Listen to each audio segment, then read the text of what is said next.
Rule of নিশি এবং যেটাকে আদালতের প্রাথমিক পর্যবেক্ষণ নিয়ে আইনি লড়াইটা আপনি কিভাবে করবেন। রিট দায়ের করলেই আপনি জিতে গেলেন তা কিন্তু নয়। রিট ফাইল করার পর আপনার প্রথম এবং সবচেয়ে গুরুত্বপূর্ণ ধাপ হলো অ্যাডমিশন হিয়ারিং বা প্রাথমিক শুনানি। রুল নিশি কি? আদালত যখন আপনার আইনজীবীর বক্তব্য শোনেন এবং নথিপত্র দেখেন, তখন যদি তিনি মনে করেন যে আপনার দাবি প্রাথমিক সত্যতা আছে, তখন আদালত একটি রুল নিশি জারি করেন। এটি একটি আইনি নোটিশ। এর মাধ্যমে আদালত বিবাদী পক্ষকে, অর্থাৎ যাদের বিরুদ্ধে আপনি রিট করেছেন, একটি নির্দিষ্ট সময়, যেমন 4 সপ্তাহ সময় বেঁধে দেন এবং জানতে চান কেন আবেদনকারীর দাবি মেনে নেওয়া হবে না অথবা কেন আপনার নেওয়া সিদ্ধান্তকে অবৈধ ঘোষণা করা হবে না। মনে রাখবেন, রুল হওয়া মানেই আপনি যুদ্ধের প্রথম ধাপ সফল হলেন। আদালত আপনার অভিযোগটি গুরুত্বের সাথে নিয়েছে। উচ্চ আদালতের নজির ও ডিএলআর এর গুরুত্ব। আইনি লড়াইয়ে রেফারেন্স বা নজির অত্যন্ত শক্তিশালী অস্ত্র। আমাদের দেশের আইন ব্যবস্থায় আগের কোনো মামলায় উচ্চ আদালতের দেওয়া সিদ্ধান্তগুলোকে পরবর্তী মামলায় ভিত্তি হিসেবে ধরা হয়। একে আমরা ডিএলআর বা আইনি নজির বলি। আমি কিছু উল্লেখযোগ্য নজিরগুলো নিয়ে আলোচনা করব। অবৈধ গ্যাস বা বিদ্যুৎ সংযোগের ক্ষেত্রে অসংখ্য ক্ষেত্রে দেখা যায় কোনো কারণ ছাড়াই বা ভুল অভিযোগে গ্রাহকের সংযোগ বিচ্ছিন্ন করা হয়েছে। উচ্চ আদালতের হস্তক্ষেপে সেই সংযোগ পুনরায় স্থাপনের নজির ভুরি ভুরি। চাকরিতে পুনর্বহাল।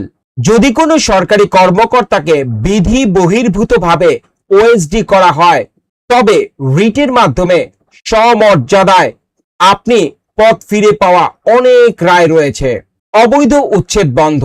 কোনো প্রকার জমি অধিগ্রহণ ছাড়াই যদি সরকার রাস্তা বা সরকারি স্থাপনার জন্য আপনার পৈতৃক সম্পত্তি, বাড়ি ভাঙার চেষ্টা করে, তবে উচ্চ আদালত সেখানে আপনার পক্ষে ঢাল হয়ে দাঁড়াবে। এবার আমরা একটু আলোচনা করব যে জনস্বার্থে সংশ্লিষ্ট কিছু রিট রয়েছে। বর্তমানে রিটের একটি শক্তিশালী রূপ হলো পিআইএল। এখানে শুধু নিজের জন্য নয়, বরং জনস্বার্থ রক্ষায় যে কেউ মামলা করতে পারে, যেমন পরিবেশ দূষণ রোধ, খাদ্যে ভেজাল বন্ধ কিংবা সড়কের নিরাপত্তা নিশ্চিতে সুপ্রিম কোর্টের যুগান্তকারী সব রায় এই রিটের মাধ্যমেই এসেছে। আপনার তাৎক্ষণিক প্রতিকার, স্টে অর্ডার এবং চূড়ান্ত রায়। রিট পিটিশনের সবচেয়ে বড় আকর্ষণ হলো দ্রুত প্রতিকার ও অস্থায়ী নিষেধাজ্ঞা বা স্টে অর্ডার। প্রথমত, তাৎক্ষণিক স্বস্তি। মামলা চলাকালীন সময়ই আপনার অধিকার যেন খুব বেশি ক্ষুণ্ণ না হয়, সেজন্য আদালত একটি অন্তর্বর্তীকালীন আদেশ বা স্টে অর্ডার দেন। ধরুন আপনাকে কাল উচ্ছেদ করার কথা, আপনি আজ রিট করে স্টে অর্ডার আনলেন, কাল আপনাকে কেউ ছুতে পারবে না। এটির সাথে সাথেই কার্যকর হয়। দ্বিতীয়ত, চূড়ান্ত ডিগ্রি। রুলের জবাব আসার পর এবং উভয় পক্ষের দীর্ঘ শুনানি শেষে আদালত চূড়ান্ত রায় বা জাজমেন্ট প্রদান করেন। যদি আদালত আপনার পক্ষে রায় দেয়, তবে সেই আদেশ পালনে রাষ্ট্র অবশ্যই বাধ্য। রিটের সময়সীমা ও প্রতিকার। অনেকে প্রশ্ন করেন, পলাশ ভাই, রিট মামলা শেষ হতে কতদিন লাগে? সাধারণত একটি রিট মামলা নিষ্পত্তি হতে 3 থেকে 1 বছর পর্যন্ত সময় লাগতে পারে, তবে এটি নির্ভর করে বিষয়ের গুরুত্বের উপর। জরুরি ক্ষেত্রে প্রতিকার। যদি বিষয়টি জীবন মরণ বা বিশাল কোনো আর্থিক ক্ষতির বিষয় হয়, তবে আমাদের সুপ্রিম কোর্টের ভ্যাকেশন বেঞ্চ বা জরুরি আদালত থাকে। সেখানে আবেদন করলে 24 থেকে 48 ঘন্টার মধ্যে আদালত তাৎক্ষণিক আদেশ দিতে পারেন।